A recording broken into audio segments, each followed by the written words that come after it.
Welcome friends to another Dune video. Today we look at the Festival of Siaynoq, held in honour of Leto II, God Emperor. Held every 10 years, its aim is to reintroduce the bond between Leto and his Fishspeakers. It was the one ritual he gave them and was guarded from outsiders, except the occasional Duncan Idaho goaler.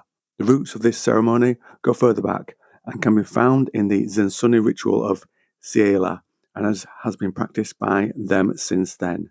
Siaynoq translates as light of truth, and for them it was, as the Dune Encyclopedia lays it out, a gathering of all available sect members to discuss the progress made toward their religious goals during that year. Originally, a Siaynoq was conducted in the manner of a pre-Orange Catholic Bible silent meeting, with members of the congregation each contributing as they saw fit.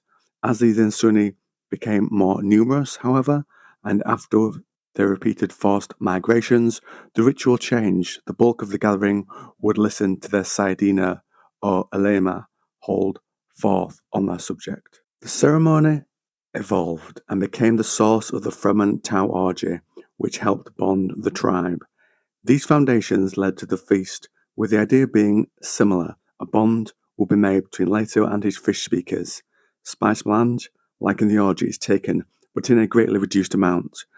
The first, in 10576 AG, already had the ceremony firmly established, and it did not change for around 3,000 years. Leto attended on his royal cart. The speakers would then gather around him. Those who were leaving active service were in the first rank and would declare their unending loyalty to him. Leto called them his brides and praised them. He also gave his blessing after to those in active service, those who would become mother. They could become a priestess or be mothers full-time, till the children were older. The overall effect induced feelings of intense loyalty amongst the female military and fostered their feelings of superiority to the more common subjects under Leto's reign. The next step of the ritual was the distribution of wafers containing small doses of spice. Each participant in Siennok, from the babes in arms to the God Emperor himself, consumed part or all of a wafer.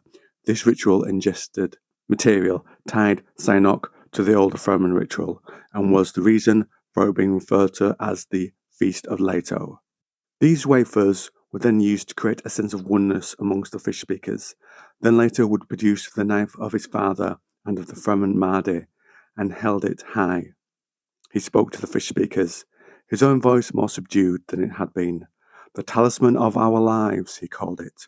The knife of Muad'Dib, the tooth of Shai-Hulud. He raised his voice very slightly. Will Shai-Hulud come again? Yes, Lord, replied the Fishspeakers. Who is Shai-Hulud? He asked. You, Lord, they responded. Then the blade was locked away, and he would go out amongst them again. When a man was found, one time amongst the Fishspeakers, on finding him and his mate were both savagely killed.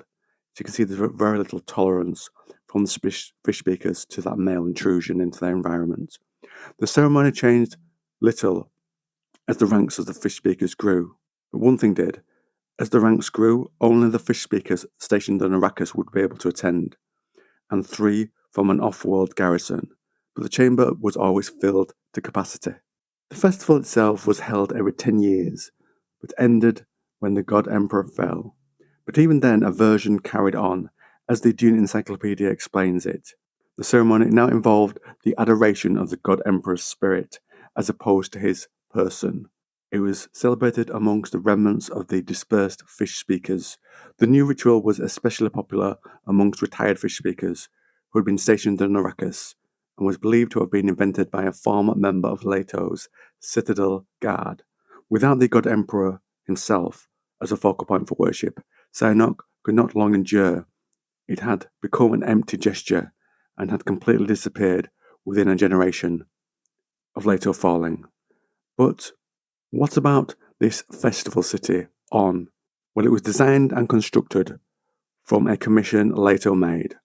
On this planet was much of the Fishspeakers' school, off-world embassies, trade headquarters, service and maintenance cadres, museums and libraries.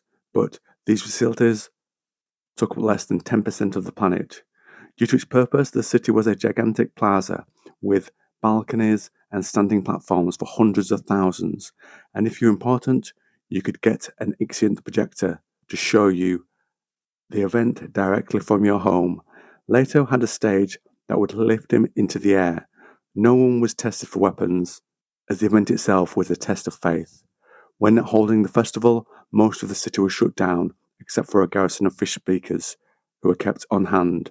One incident that occurred in the city was the Sargas Rebellion of 12293 AG, when a group of malcontents commanded by a renegade Bene Gesserit and an Idaho Gola attempted to demolish the Fishspeaker's school with a pirated store of high explosives. The attempt very nearly succeeded, being foiled only by the defection of a minor member of the conspiracy. The Fishspeakers, outraged at this attack on their school, their students, and by extension their god, called for volunteers who deafened themselves for protection against the voice and assaulted the Bene Gesserit embassy. By the time the god emperor's order to withdraw could reach the troops, the Idaho Gola and every Bene Gesserit, from Reverend Mother to lowliest acolyte, had been killed. Leto earned the undying enmity of many of the sisterhood by commending his soldiers and demanding an apology from Wallach 9 before allowing a new delegation to be sent to Arrakis. After Leto fell, the planet changed a lot. The school was closed, the chamber shut down, his ceremony was stopped, and much of the city became used as a building site. Those still around or coming to there moved into the buildings that had been used off-season, and the city became like any other. And for this last part, I'd like to go over a conversation between Leto and Monio from God Emperor of Dune.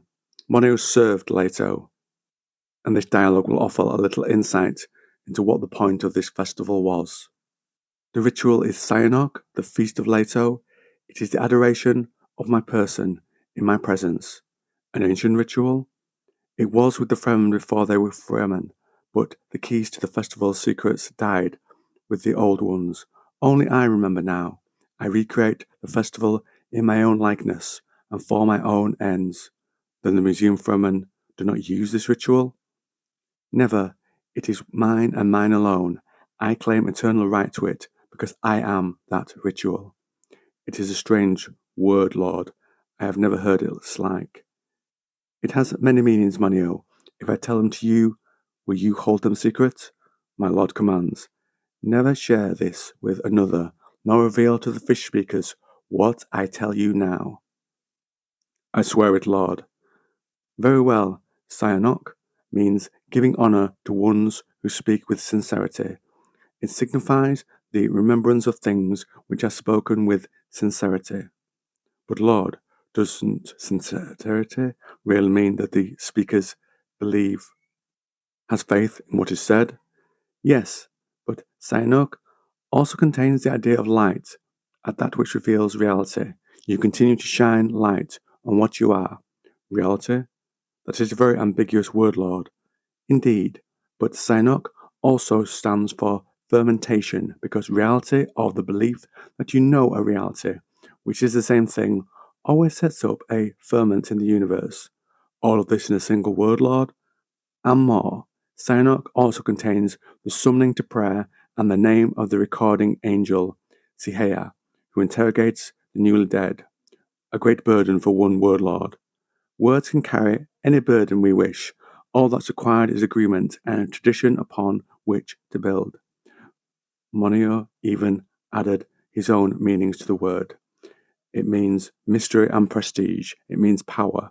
It invokes a license to act in the name of God. On that note, friends, I will end today's video and leave you to your day.